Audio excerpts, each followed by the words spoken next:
जयंत जी, ये अभी नीरज जी ने कहा कि अब पैसा नहीं मिला है अभिषेक और ममता के पास से, इसलिए उस तरह की शर्मिंदगी नहीं है। लेकिन ये एक अपने आप में बड़ी शर्मिंदगी की बात है कि संदेश खाली में इतना बड़ा कांड हुआ, इतनी महिलाएं आकर आरोप लगा रही हैं, और ये टीएमसी के ही वर्कर है, टीएमसी के ही नेता है। आपको क्या लग रहा है कि ये जो पूरा संदेश खाली से शुरू हुआ था और शाहजहां को आज सीबीआई को सौंपा गया है, यहाँ तक का ये पूरा प्रकरण किस तरह से ममता बनर्जी को, उनकी सरकार को, उनकी पार्टी को मुसीबत में डाल रहा है, और ये मुसीबत बढ़ती जा रही है? देखिए, ममता बनर्जी के पार्टी के लोगों के खिलाफ लोगों में कुछ कहीं बहुत सारे जगहों में आक्रोश तो है, पर ममता के खिलाफ कोई आक्रोश नहीं है जहां तक हमने देखा है। पहले भी वक्ता जो बोल रहे थे वो बात सच है कि ममता के बारे में शी इज टेफ्लॉन कोटेड, जिसे अंग्रेजी में कहते हैं टेफ्लॉन कोटेड, उनके खिलाफ कोई उंगली नहीं उठा रहा है। एक बात, सबसे बड़ी बात ये है। तो हम, क्योंकि सामने 2024 की इलेक्शन है, तो बात नेचुरली यही है कि उनकी पार्टी सफल होगी या नहीं होगी, वो सफल होंगे या नहीं होंगे, संदेश खाली कितना उनका छवि को नष्ट करेगा, उनका पार्टी का और उनका छवि को कुछ ना कुछ तो दाग संदेश खाली जरूर देगा। इसके बारे में कोई दो राय नहीं है। क्या संदेश खाली के लिए कुछ वोट घटेंगे? हाँ, कुछ वोट घटेंगे, परंतु कितना घटेंगे ये देखने पड़ेगा। हमें नहीं लगता कि संदेश खाली का इंसिडेंट के कारण से ममता बनर्जी का सत्ता बदलने वाला है, या टीएमसी बंगाल से कुछ बहुत ज्यादा नीचे नंबर पे आएगा, ये नहीं लगता है।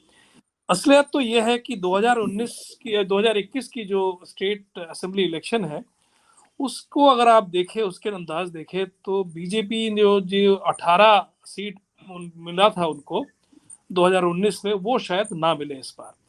तो इसलिए इस तरह के जो इंसिडेंट है, जितना बीजेपी का कह सकते हैं कि सीट घट रहा था, उतना शायद ना घटे, इससे ज्यादा कुछ नहीं होगा।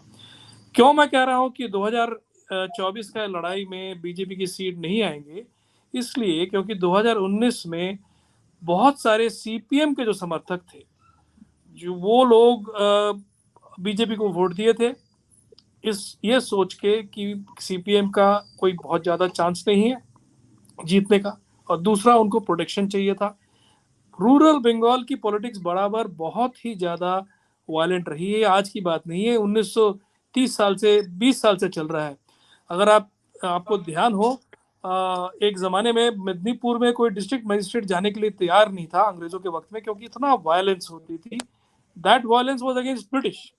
उसके बाद भी इलेक्टोरल वायलेंस बंगाल में बराबर रही, सीपीएम के वक्त में भी रहा, उससे पहले नक्सल के वक्त में भी बहुत वायलेंट रहा।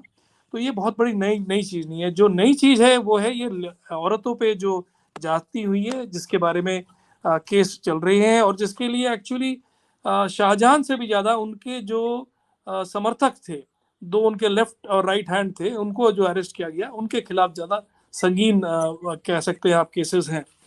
इसका एक असर पड़ेगा, परंतु बहुत ज्यादा नहीं। ममता मेरे ख्याल से खरी निकल जाएगी। जी जय जी, मेरा एक सवाल है, इसके पहले कि मैं अगले वक्ता की तरफ जाऊं। शाहजहां के पास ऐसे क्या राज हो सकते हैं जो ममता बनर्जी को संकट में डाल सकते हैं और मोदी के लिए शस्त्र का काम कर सकते हैं? ऐसा क्या उगलवाया जा सकता है उनसे, उससे, कि उसका चुनाव में भरपूर इस्तेमाल मोदी कर सके? देखिए, जहाँ पे भी जितने भी इस तरह के जो स्ट्रॉन्ग मैन हैं, बाहुबली जिसे कहते हैं, वो पहले सीपीएम में थे।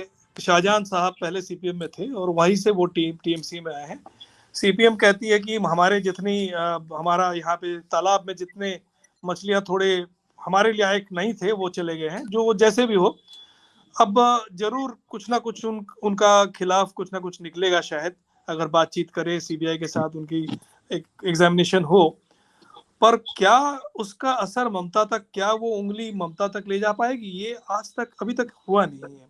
बहुतों ने बहुत कुछ बोला है, परंतु आज तक कोई प्रमाण नहीं मिला है। देखते हैं आगे क्या होता है। सत्य हिंदी का ऐप डाउनलोड करें गूगल प्ले स्टोर पर।